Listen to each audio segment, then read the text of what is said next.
The night I almost died. I was arguing with myself about whether to mop the floors early. My name is Rachel. I'm 26, and for the past 2.5 years, I've worked the closing shift at a 24-hour burger, joint on the south side of Phoenix, the kind of place where the fluorescent lights flicker every time a truck rolls past on the overpass outside. The kind of place where you learn to read people fast, which ones are just tired, which ones are hungry angry, and which ones you should quietly watch until they leave. February in Phoenix still gets cold after midnight. Not Midwest cold, but cold enough that when the front door swings open at 1:47 a.m., you feel it. You feel it before you even look up. I looked up. He was somewhere in his mid-40s with the thick, disconnected gaze of someone who had left their common sense in another zip code. What stopped me wasn't his face. It was what he was wearing, or more accurately, the spectacular wrongness of it. A neon pink sports bra, bicycle shorts in electric green, flip-flops. That was it. January desert cold, and the man had dressed for a Miami pool party. He carried a duffel bag under one arm, clutched against his ribs like something precious was inside. I have a reflex smile I've trained myself to deploy. That night it died somewhere between my brain and my lips. "Welcome in. What can I get you?" He didn't answer. His eyes crawled over the counter, past the menu, and landed on me like something heavy dropped from a height. My coworker Darius was in the back. I could hear the radio he kept on low. Some late-night country station drifting through the pass-through window. The man reached into the bag. I stepped back before I even consciously registered what he'd pulled out. A claw hammer, heavy, wooden handle darkened from use. He placed it on the counter between us, like he was laying down a card in a game. "Open the register," he said, low, flat. The voice of a man who had rehearsed this and still, somehow looked surprised it was happening. My brain split in two. Half of it went ice-cold and calculating. The other half wanted to sit down on the floor and cry. I raised my voice, not screaming, just loud, the kind of loud that fills a kitchen. "Sir, I don't know what you think you're doing, but you're threatening me with a hammer? Don't." He leaned forward. His eyes went sharp and mean. "Just open it." "Darius!" I called toward the back, still keeping my eyes on him.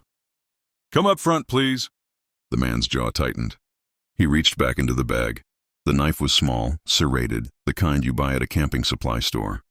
He held it like he'd practiced the grip. I ran. Not the smart move, not the trained professional move. Pure uncut survival instinct. I bolted through the swinging door into the kitchen, nearly colliding with Darius, who was already moving toward the noise. Darius reached for the wall phone. I reached for my bag on the shelf above the prep station, clawing through it for the small cylinder of pepper, spray I've carried since I was 19. The kitchen door swung open. He was faster than I expected. Men like that always are. He'd dropped the hammer and the knife, somewhere between the dining room and the kitchen. What he had now was a gun. Black. Compact. He held it with both hands, and there was nothing rehearsed about it anymore. He looked terrified and furious at once, which is the most dangerous combination a person can be. "Thought you were slick," he said. Something crossed his face that wasn't quite a smile. He moved. The butt of the gun caught my shoulder in pain, detonated down my arm so fast my vision went white at the edges. I stumbled, kept my grip on the pepper spray. He raised his arm again. I lunged. The spray hit him dead in the face from 8 inches away. The sound he made wasn't human. It was the sound of a man who had miscalculated everything about his evening. He staggered backward, hands clawing at his face, eyes already swelling shut and streaming.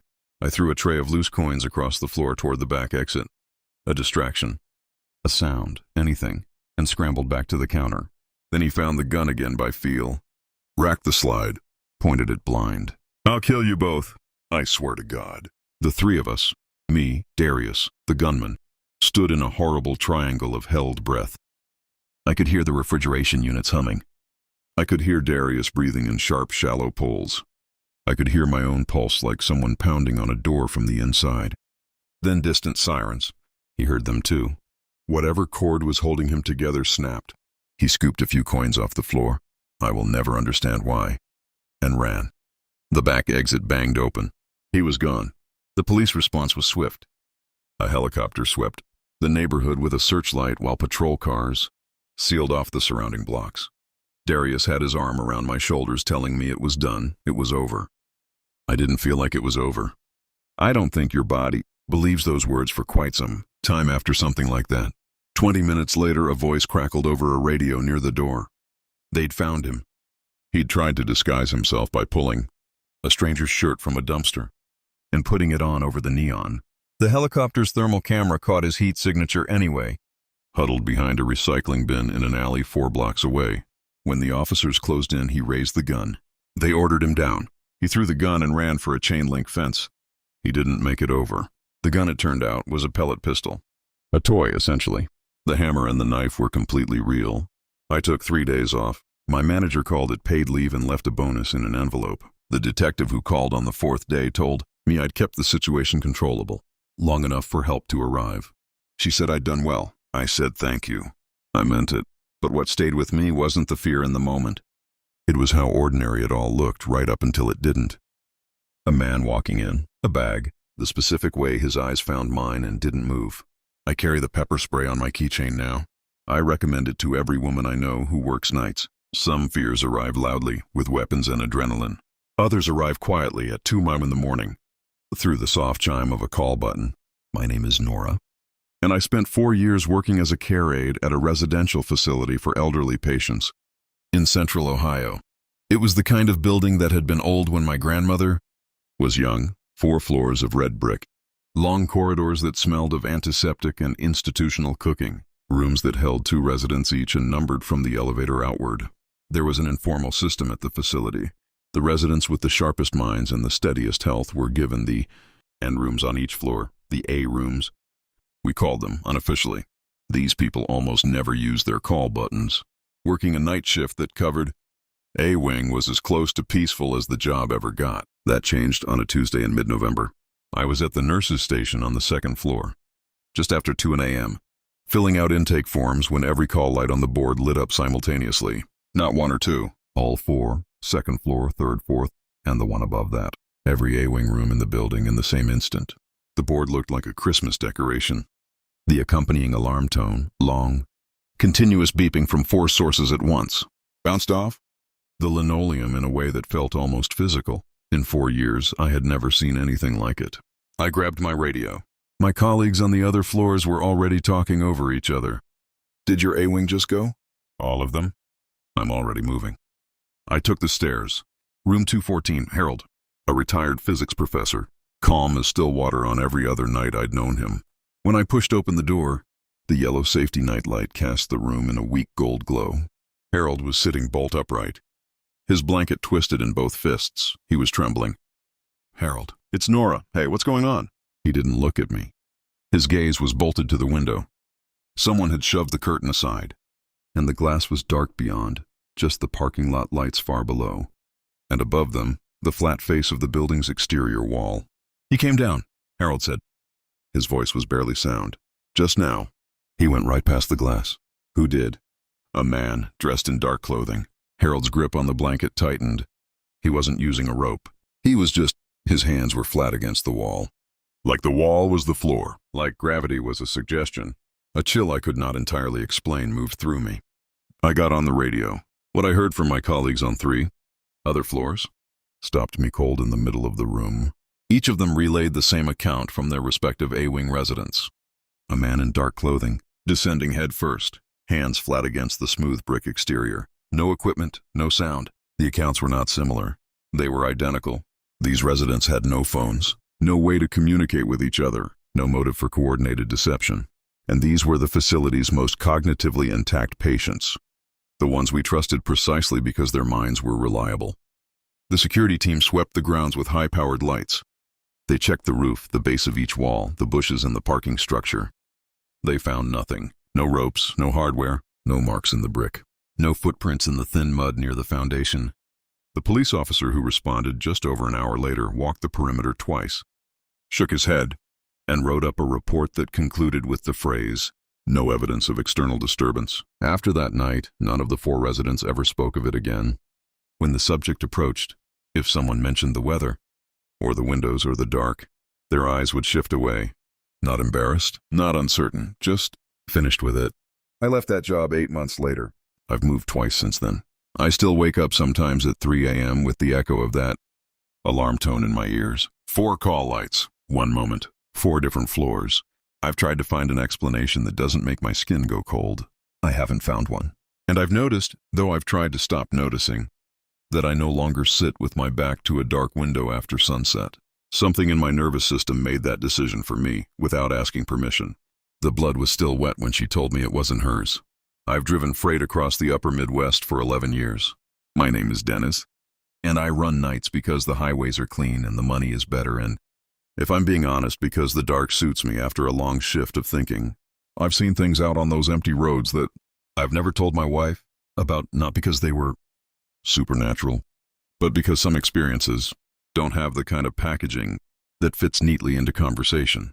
What happened that January outside a rest stop coffee chain in rural Indiana is one of them. I pulled in around 2:15 a.m. to drop a bakery delivery, the kind of run where you're done in 20 minutes if the manager is prompt. The parking lot was empty except for a skin of new snow and the amber glow of the drive-through window. I was backing my rig into the service lane when my headlights swept across the curb. Along the far edge of the lot, she was crouched against a concrete barrier, arms wrapped around her knees, rocking in tiny rhythmic movements. The cold was in the low 20s. She was wearing a sundress. 11 years on the road teaches you that a woman alone in a parking lot at 2 a.m. can mean anything from car trouble to genuine danger. Sometimes the danger is toward her, and sometimes, if you're not careful, it's toward you. I cut the engine. I slipped my hand into the side pocket of my door and closed it around the stun gun. I've kept there since a roadside situation 6 years ago. She didn't look up until I was about 15 feet away. That was when I saw the dark smear across the front of her dress, low down, catching the parking lot light in a way that made my stomach drop. She rose to her feet in a single movement, fast and wrong, like a jack-in-the-box that's been wound too tight for too long. Her eyes were the eyes of something cornered. "He cut me," she announced at a volume that carried across the empty lot. "My boyfriend cut me and left me here." Can you believe that? My own boyfriend. She began to pace, side to side, 3 steps each way, her hands slapping against her thighs in a strange mechanical rhythm. "Ma'am." I kept my voice level and my hands visible. "Are you hurt? Do you need help?" She didn't stop pacing. "Cut me right here." She gestured at herself vaguely. Said I had it coming. Said I pushed him too far. She laughed, and the laugh was too bright, too hard, like something made of glass. 3 years. 3 years I stayed.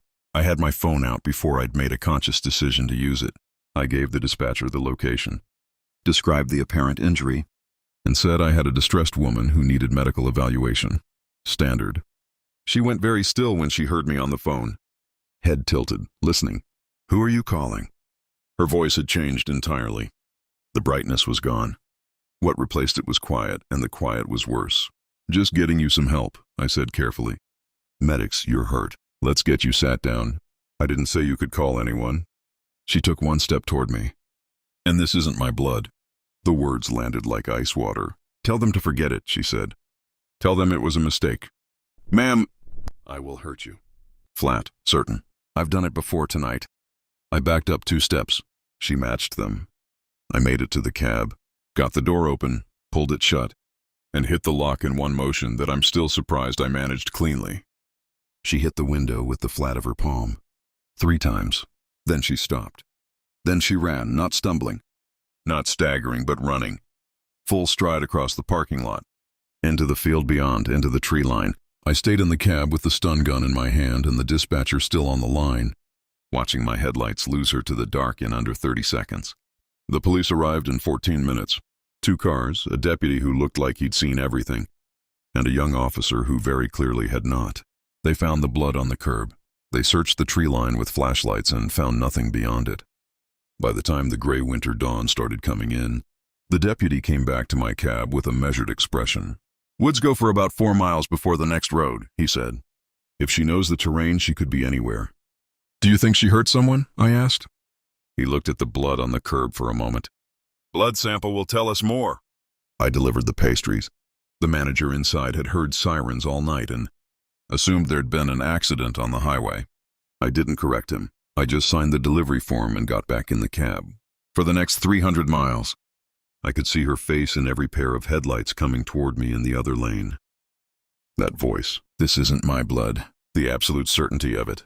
The way she'd said it not as a defense but as a promise. I never heard what the blood tests showed. I don't look for updates. Some things you leave on the road. There are people in every town that the whole town has agreed to believe in. People whose reputations are structures that everyone leans on. So heavily that the first sign of rot gets ignored. My name is Owen. I've worked the overnight desk at the Cedarview Inn for 4 years.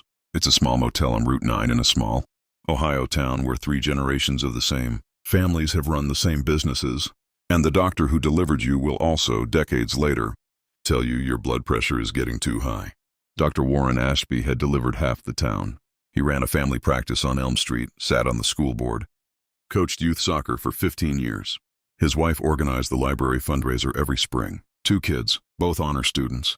He was the kind of man who, when he walked into a room, made the room feel more legitimate. So when he started coming to the Cedarview Inn, the first thing I did was look away. He always came in around 10 p.m., never on weekends, always with the same young woman, honey brown hair, usually in a yellow coat that made her look like she'd stepped out of somewhere warmer and brighter than rural Ohio. I'd hand him the key. He'd look at me in a way that communicated everything without communicating anything, and I'd find something very interesting to do with the registration ledger. He always left a folded bill on the counter when he left. I kept it with complicated feelings and told myself it wasn't my business. It wasn't, until it was. The night Kyle started working alongside me, 22, newly relocated from the city, lacking entirely in the small-town instinct for willful blindness, things began to accelerate toward something I still wake up dreading. Dr. Ashby and the young woman came in at their usual time. Kyle watched them cross the lobby with entirely too much interest. I told him, in terms I hoped were clear, to look at literally anything else. He didn't listen. An hour later, around 3 a.m., the doctor emerged alone, set the key on the counter without looking up. "She'll take a cab. I have an early start." He was gone before I could form a response. Kyle appeared at my elbow 30 seconds later. He was holding his phone with the careful reverence of someone who knows they've done something they can't undo.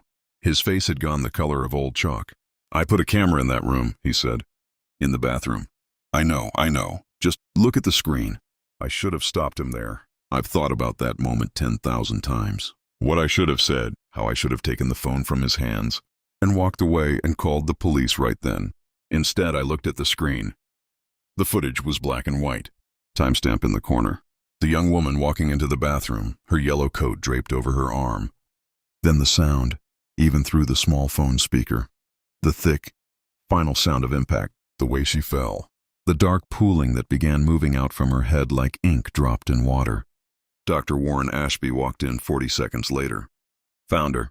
Stood over her for a long time. The footage showed it. That stillness, that terrible calculating stillness. What came next is something I do not describe. Have not described. Will not describe. I made it to the front desk phone on my hands and knees. Kyle was somewhere behind me in a state I had no capacity to help with. I don't know how clearly I communicated with the dispatcher. I know I gave the room number. I know I stayed on the line.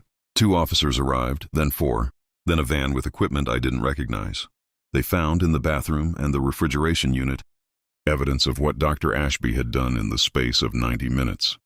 The young woman, who had met him 6 weeks earlier on an app designed for loneliness, had slipped, had been injured but not immediately killed, would have survived with immediate help. He had done the math on what that help would cost him, and then he had chosen differently. The detective told me this in the morning, in the small hours after Ashby was arrested at his clinic. He said the doctor had confessed completely, had described the calculation in clinical detail, the affair exposure, the career, the family, the reputation, the structure of the life everyone in town had agreed to believe in. Kyle and I both testified at trial. Kyle didn't come back to the front desk job. I did, because I didn't know what else to do. The Cedarview Inn's room 6 is occupied every night by someone who will never know. I think about that. I think about the woman in the yellow coat more than I think about anything Ashby did, which I suspect is the correct order of things. I still work nights. Someone has to. And then there are the calls you never forget. Not because of what you said, but because of what you heard. My name is Diane. I'm a night operator at a hospital. Switchboard in the Gulf Coast region of Florida. Most calls are mundane. Directions to the ER, insurance questions. Occasionally someone in quiet, controlled crisis who needs to be routed to the right voice. The call came in at 11:23 p.m. on a Wednesday. "I need some advice," the man said. "I've got a woman here who's very upset." and I'm not sure how to calm her down. His voice was unhurried, middle-aged, I estimated, the cadence of someone comfortable with the sound of his own voice. I kept my tone gentle, professional. Of course. Can I ask your name, sir? Vincent. And the woman? Is she a family member? No, we only met a few hours ago. A brief pause. I've already forgotten her name. Something in my chest tightened. Small and specific. How is she doing right now, Vincent? He seemed to consider this genuinely. She's frightened. She's been crying. She's shaking quite a bit. There was something in his voice that wasn't concern. Something that ran adjacent to amusement. Could I speak with her directly? No, immediate. I'll take care of her myself. That's why I'm calling. I just need some tips. On calming someone. I kept him talking. I needed an address. I asked about the setting, the circumstances, gave him space to fill silence. People fill silence when you give them enough of it. He gave me an address, but he gave it strangely, with a pause in the middle, as if looking at something, as if checking a number on a building he'd never planned to remember. Then I heard her. Through the line, faint and smothered, the sound of a woman in distress, gagged or trying not to be heard, the unmistakable register of someone who has been told to be quiet and is fighting the instruction. She's being a little resistant, Vincent said pleasantly. I don't appreciate resistant. A sound, short, percussive, the particular sound of force meeting a body. Much better, he said. She's resting now. I had already started typing. The address resolved to an industrial property near the edge of a public cemetery, approximately 14 miles out. I dispatched units and medics simultaneously, and I stayed on the line. The police were inside the building 11 minutes after arrival. What they found is in the official report. The security guard who'd been on duty that night. What remained of her. What Vincent had done and left behind before he walked out into a darkness that had no cameras left to record it. He'd taken those too. There was no Vincent in any database. The name was a performance. The call was a performance. The whole thing had been staged with the calm of someone who had thought carefully about what a hospital operator might do, and had accounted for it, and had been one conversation ahead of me for the entire duration of the call. I filed my report. I took the following 2 nights off. I returned to work because people needed someone to answer. 7 nights later, at just past midnight, the switchboard lit up. I answered with the same professional phrase I'd used 10,000 times. The line was quiet for 3 seconds. Then, you remember me? Not a question. I stood up so fast my chair rolled back and hit the wall. My hand went to the emergency notification button on the desk panel. His voice was the same, unhurried, comfortable, but something in it now was different, closer, somehow warmer. He described, in order, my hair, my earrings, the color of my cardigan, the coffee cup on my right side. Then he described the small dark mark at the back of my neck, below my hairline, the one that is only visible when my hair is up. My hair was up. I was already pressing buttons, already waving at the security camera in the corner of the room, already mouthing words I hoped someone was watching closely enough to read. His laugh came through the receiver like something that had never learned what laughter was actually for. You were so helpful, he said. I thought I'd return the courtesy. I set the phone on the desk without hanging up. I walked out of the room. I did not look at the windows. I still don't look at the windows after midnight. Some calls stay on the line long after you've put the receiver down, long after you've moved, changed jobs, changed cities, long after you've told yourself the feeling will pass. It doesn't always pass. The ones who've worked nights know this. The ones who have heard what comes through the phone at 11 p.m. on a quiet Wednesday. The ones who've stood behind a counter while the door chime rang and felt the smile die before it reached their face. The night shift shows you what the daylight keeps politely hidden, and once you've seen it, you don't entirely stop seeing it.